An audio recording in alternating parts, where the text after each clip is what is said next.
And we tell the guys because we'd rather have the girls go last because we can sort of leave the day in a better mood from you guys. You guys piss us off every day, not listening, doing whatever you want to, and the girls come in and they get everything done in the time limit we want them to do. And we're like, okay, cool, good practice. We can go home, sleep a little better at night.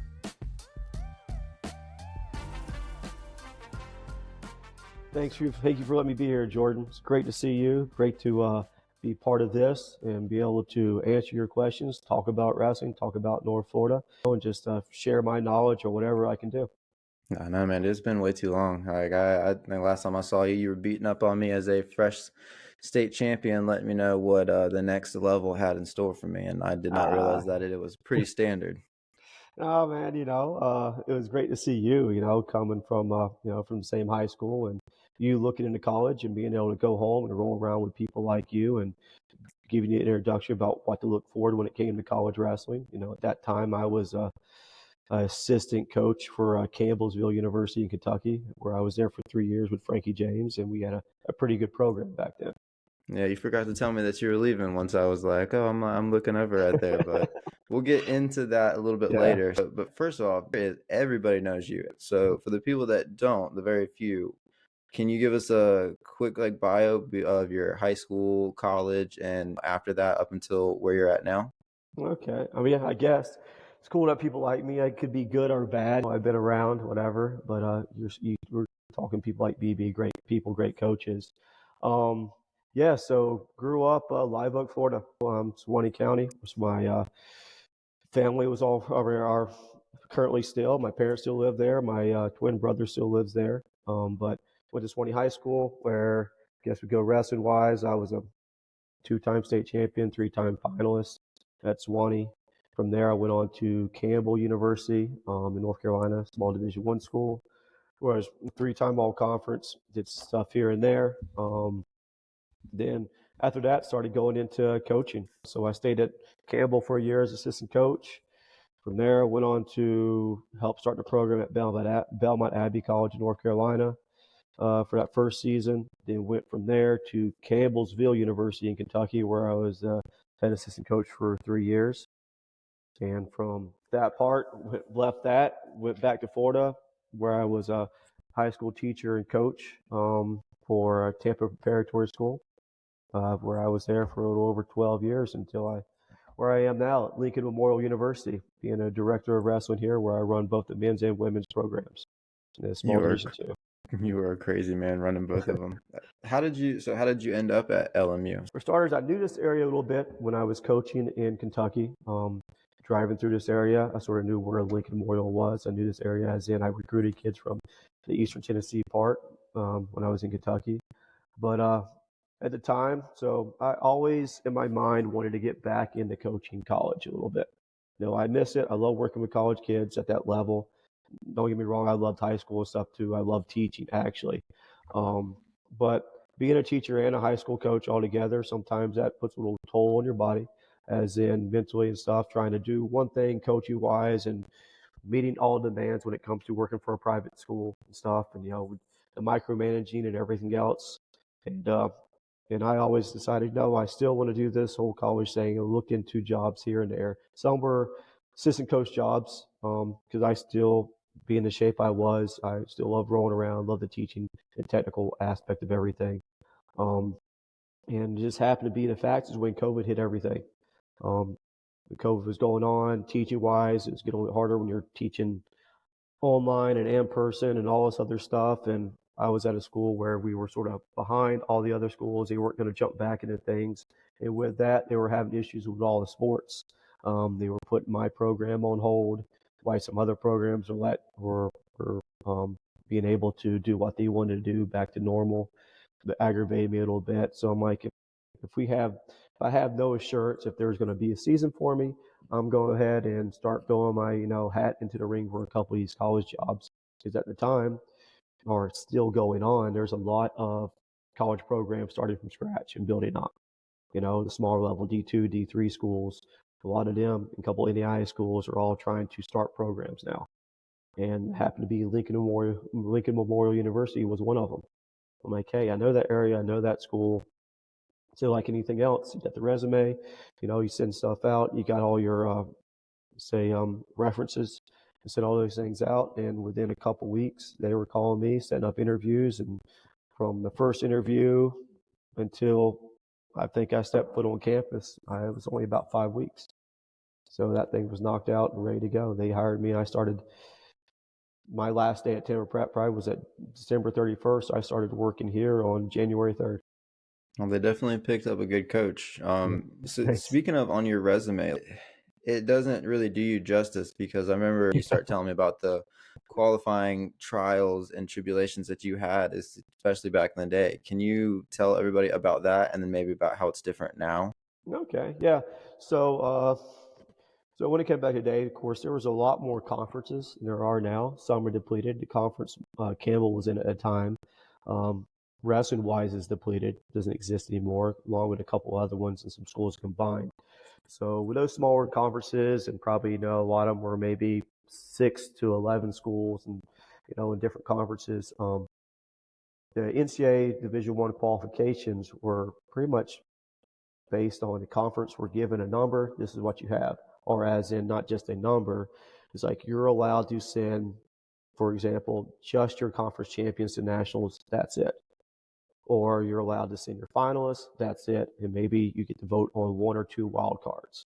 It wasn't his accolades about how strong the weight classes were or anything. They just, as a whole, is like, okay, your conference maybe produces this many All-Americans or this many guys who, whatever was behind it.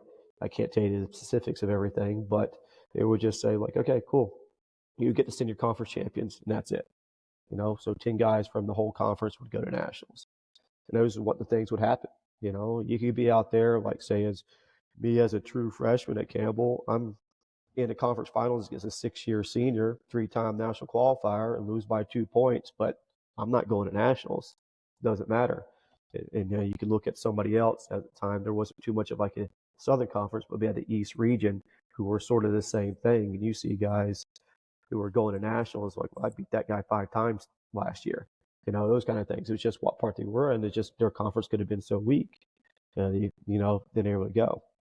And we were part of a conference that was small when I first got there. The one conference sort of depleted, and we got a handful of other teams at Campbell, as in or in our conference where we had sort of like Hofstra, Drexel, Ryder, Boston U, when we all combined into a conference together. And the only boost we got, well, you can send your finalists at nationals. That was it. And with Hofstra was a top 10 team, so was Drexel. Tom Ryan was at Hofstra at the time. The 2 winningest coaches in NCAA history were both in our conference with, I think it was Gary Taylor, who was at Ryder, and kicking myself right now, the guy who was a Drexel coach. As soon as I get done with this, I'll probably remember his name, but he was the most winningest coach in NCAA history, currently coaching. We had all these legends around there and stuff. With also Old Dominion was in there with Grace Simmons, who was a 2-time Olympian. My coach was a 2-time Olympian. So like always, not a bad group. no, not a bad group. This is how it was. We weren't Big 10, we weren't Big 12. So, schools like that. And the EIWA wasn't as big, which it hosts the Ivy Leagues. It was basically just mostly Ivy League schools and in the military academies. Then you also had EWL. There was a couple other ones, East Region, Southern Conference, and he just sort of got rid of some of these, combined them, and that's where we have what we have now. So back in the day, there were so many conferences, they just here, this is what you get, and deal with it. Do you still think there's room to improve on the way that they select for the national tournament? Right now, it's working out pretty well. I think when it comes to elections, there's always some controversy when it comes to maybe those wild cards or people that don't make it through conference or somehow get an at-large bid. That stuff didn't exist at all when I was in. Those at-large bids never happened. If you didn't wrestle in conference, you didn't go. You always had to do something, which all that stuff. I think it's a little bit better system now than the past because like I said, in my conference with those good schools, like my senior year, then when they took the finalist that same year, I beat the returning conference champion in the quarters. and I was wrestling against an All-American for third. So, that's not you're not going to nationals because you weren't in the finals, but, You're for still me to, wrestling an All-American for third. It for is third place, yeah, so those kind of things were. well. Moving on from the past and on where you're at now, I was curious as to your position as a director of wrestling, and then when you said that basically means you're the head coach of both teams, I was like, that sounds like a crazy thing that Bricker would do. What is that experience like of coaching both a male and female college wrestling team, and knowing you have high level of expectations? How is that managing both those worlds? It keeps you busy, is for sure. So I mean, you take both the two programs. Of course, you try to coach them as separate programs. We do a little bit together here and there, but you have to focus on both of them and care about both of them just as much as if you just have one program. It's building more relationships. It's organizing more things. It's recruiting two different teams. So it does keep you a lot more busy. It's just one aspect of it is trying to find success for both programs and what you can do for both of them and trying to get them all going in the right direction. Um, I guess that's pretty much entails. I mean, you're taking a concept that what most people would do with a smaller program, or if they're just coaching one, and trying to do that with both. Is it difficult? It all depends on you and your level of thinking about it. The expectations, like you're saying, high expectations or whatever, high standards. Um, that that comes when you start doing your recruiting classes. That starts sort of at that gate. For me, building two programs from scratch, because the wrestling never existed here at LMU until now, is starting that foundation and getting the right people here you can build on. If you get the right student athletes here, or men's team or women's team, then you're going in the right direction. Something you can build on. People have all the right standards you're looking for when it comes to not just athletics but academically, the right goals. Everybody having the same views as each other. Holding each other accountable, knowing that they're here to start a tradition and to represent not just Lincoln Memorial University, but their sport as a whole when it comes to them being part of something new. So let me ask you this as a guy that's coaching both of them. Whenever female wrestling was starting to emerge, I thought it was a little strange that they went with freestyle wrestling as the base. As a guy coaching both folk style and freestyle, do you think that it was a wise idea for the women's to go freestyle, or do you think they should have been folk style as well and keep it across the board? Yeah. Oh, good question. So, I mean, that question gets asked to some of the major college coaches in the country, all the time.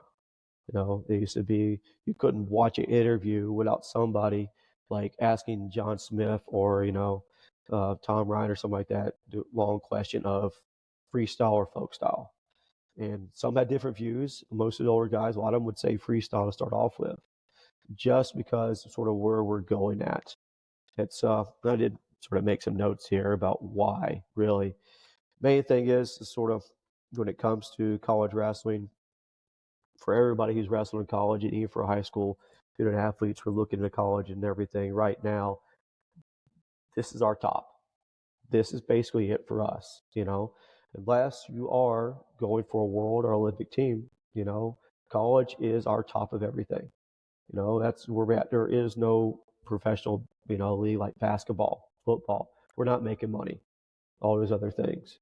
So when we're trying to exceed, as in us, United States versus the rest of the world, it's international wrestling.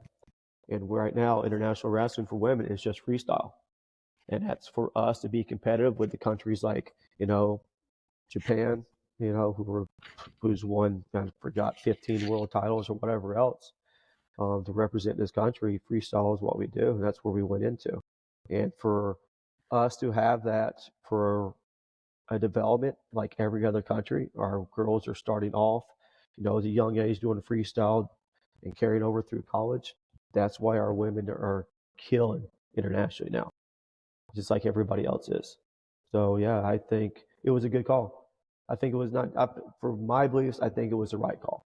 On the topic of women's wrestling, um, is there a need for more female coaches as the sport continues to grow? With wrestling being such a physical sport and moves being very hands-on as it can be, um, does that place a higher importance on maybe the urgency of finding women coaches to fill these positions at the high school and college level?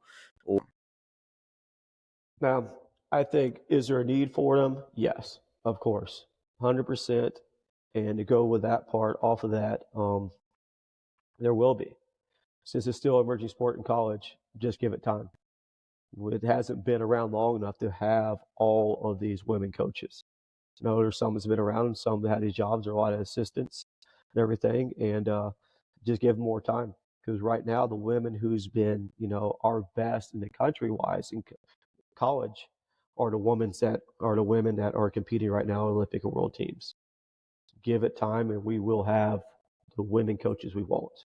Um, so it's there. If you're a woman coach, I tell you right now, if you're a girl or somebody that just finished your college career right now, get it into some high school coaching.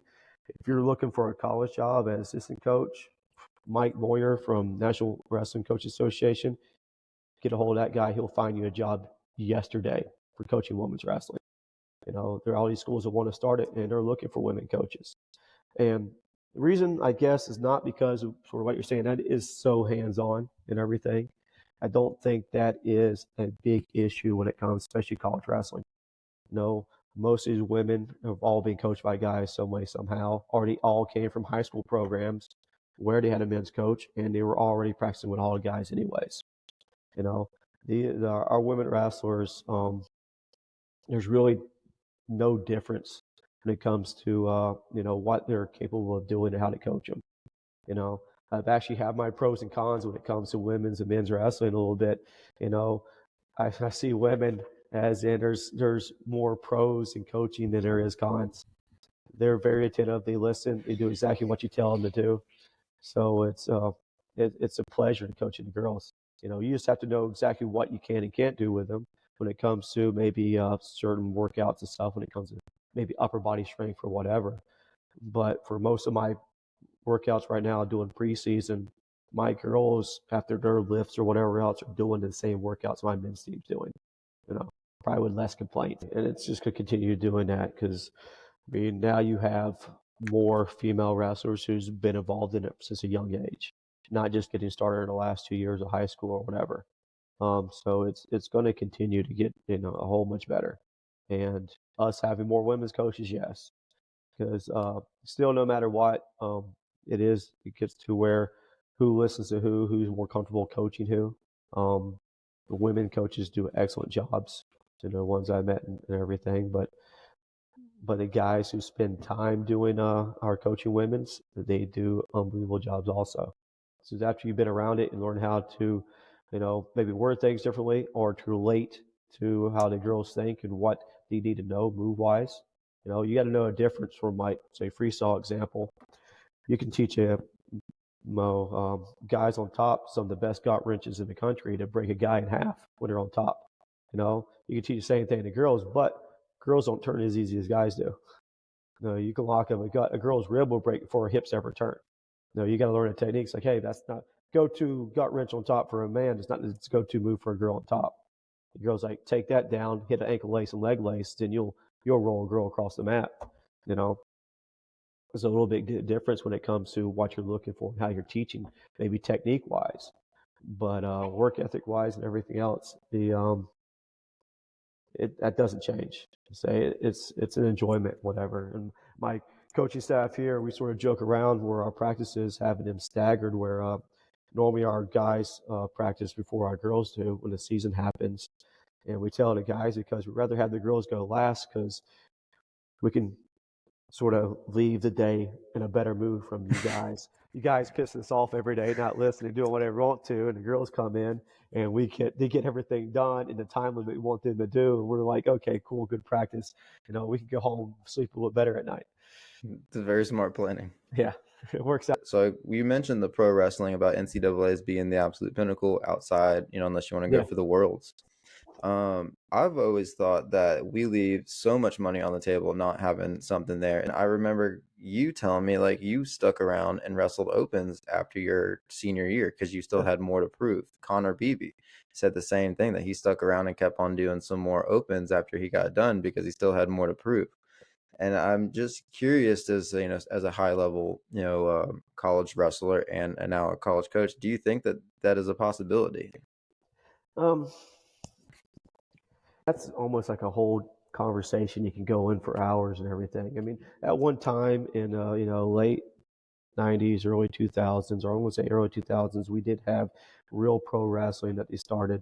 Um, what most of pretty much was our top, U.S. world team contenders and Olympic team contenders in it, anyways, and stuff. And it was a cool concept that, they adapted it to, I say, spectator base when it comes to point systems, how to score and everything. Did what they could with it, and there's just a disappointment that it didn't last, and it really had nothing to do with the organization of it. It was a lot of the footage was lost, and with that, no money was made, and a lot of the athletes didn't get paid, so it sort of ended with that.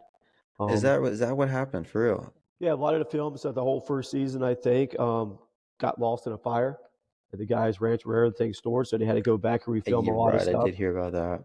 And yeah, I've had to refilm a lot of things, and that left to people not getting paid and stuff. And these are guys, again, trying to make World Olympic teams who they're looking at ways to make salaries and everything else.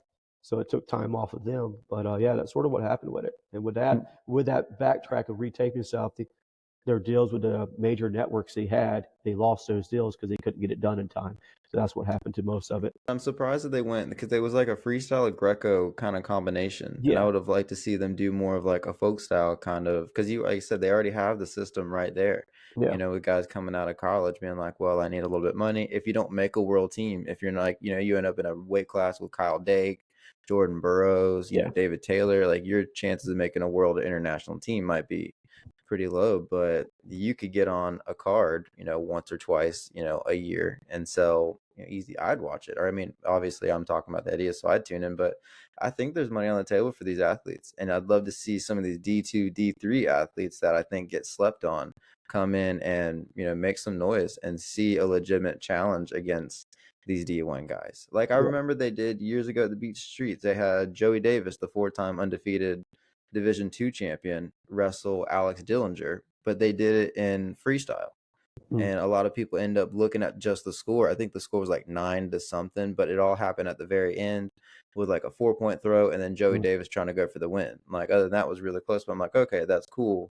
But they were both champions in NCAA folk style wrestling. I get your point with it.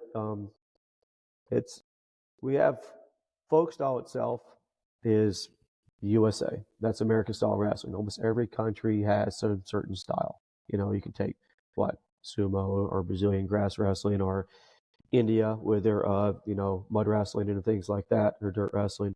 So that's their national sports, right? And folk style is ours. So I can see what we can do with this country and everything, and how it could branch almost like when we grew up, UFC was the only mixed martial arts, the only thing that made money, only tournament and stuff. Now you look at so many different organizations for mixed martial arts, all this stuff. Where UFC is still the top dogs or everybody with the 60-year contracts, which is basically sort of where our freestyle World Olympic teams are, you know.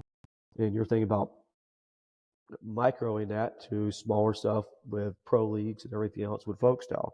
I mean, with that whole concept of how MMA's taken off, it is possible, it's feasible. You're just trying to keep folk style as it is. Yeah, I mean, it's an idea that could work if you have people who can do it right.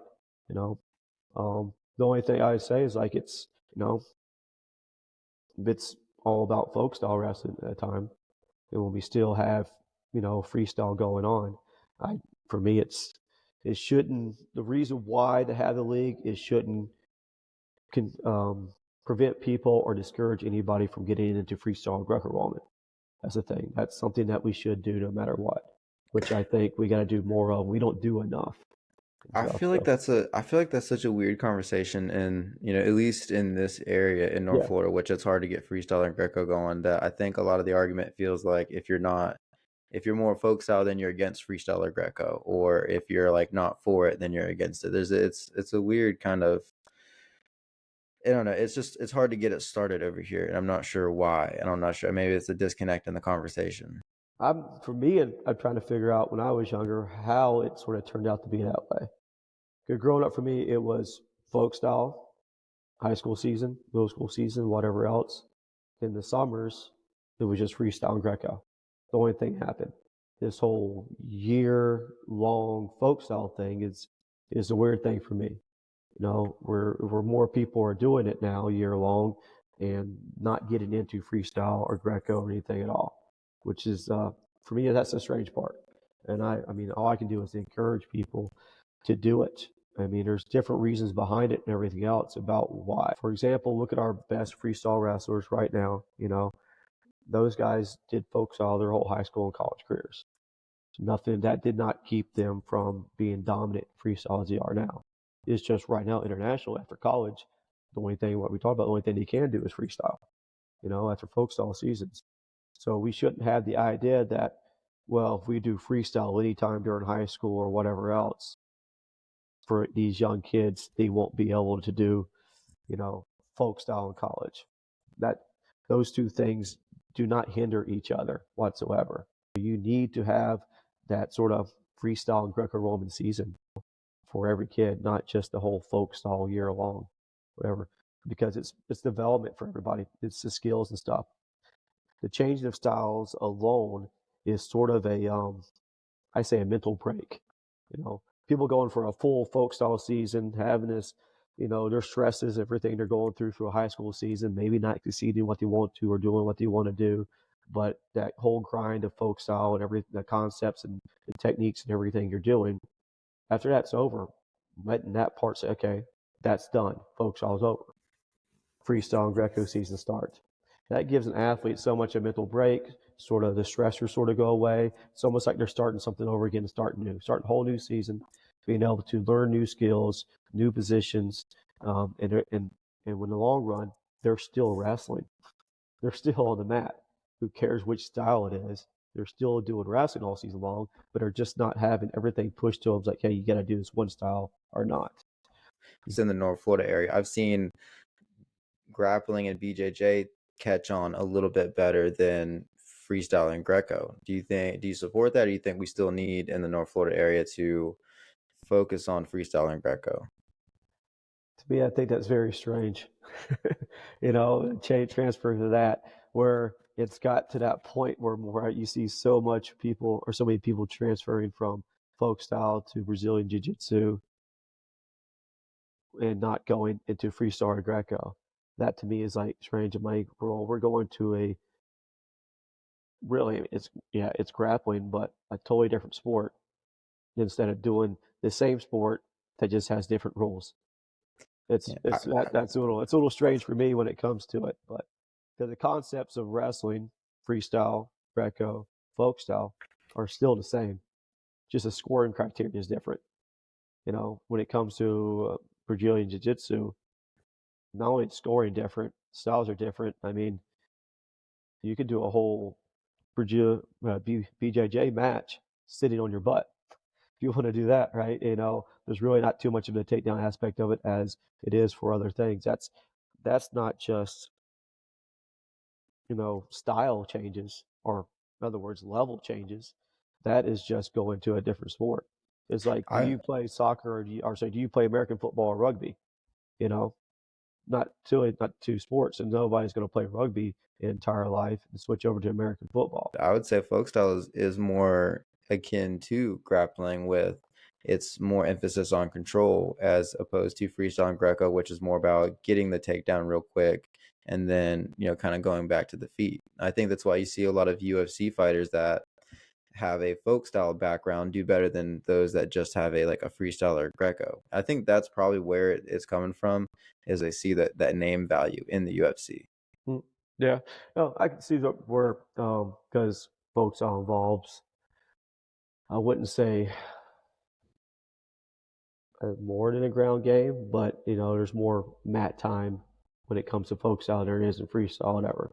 I mean, when it comes to strategies and control, until you're trying to stay in that parterre position with somebody who was able to lock up a gut wrench on you in freestyle Greco, and you not turn when you feel, your shoulder about to pop, your ribs about to break, and you're trying to hold on forever and try to move around, tactically, because there is a tactic about it. There's a technique about it versus, where folk style, well, get to your feet. It's work for escapes, where you have more options in folk style than you do in freestyle. It's basically where it changes some of that stuff. But yeah, I sort of get what you're talking when it comes to grappling part with it. But also when it comes to people transition and who do well in, say, UFC, mixed martial arts, whatever, with folk style backgrounds. I mean, each one of those guys who are in that league or whatever also have freestyle and Greco backgrounds. I mean, you see guys, well, he went from college, but everyone of them wrestled freestyle and Greco. Anyone who's athletes, you see who did some great thing in college, who do mixed martial arts now, every one of them look back what they did youth-wise. They're Fargo All-Americans or junior world teams, everything, like that. Kel Sono was a great college wrestler, never won a national title, but he was on the Greco world team multiple times. Guys like that, and that's Greco. They're not even taking shots. That's just the toughness of Greco, which is elite Greco wrestlers, some of the toughest people you ever meet to. That's a chess match and a half to wrestle Greco at the top level.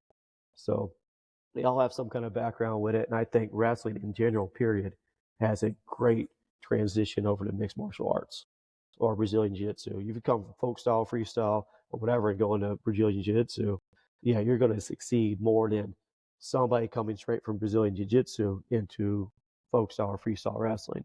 I agree with that 100%, just because of how those concepts of takedown and knowing, position-wise and body awareness versus taking somebody for Brazilian Jiu-Jitsu, and this is not putting them down at all, but most of them don't have too much experience being in a wrestling stance and working for takedowns, because that sort of part, they know how to take somebody down, but not with the same rules and criteria. So I think it's easier transition from folk style wrestling into Brazilian Jiu-Jitsu than the other way around.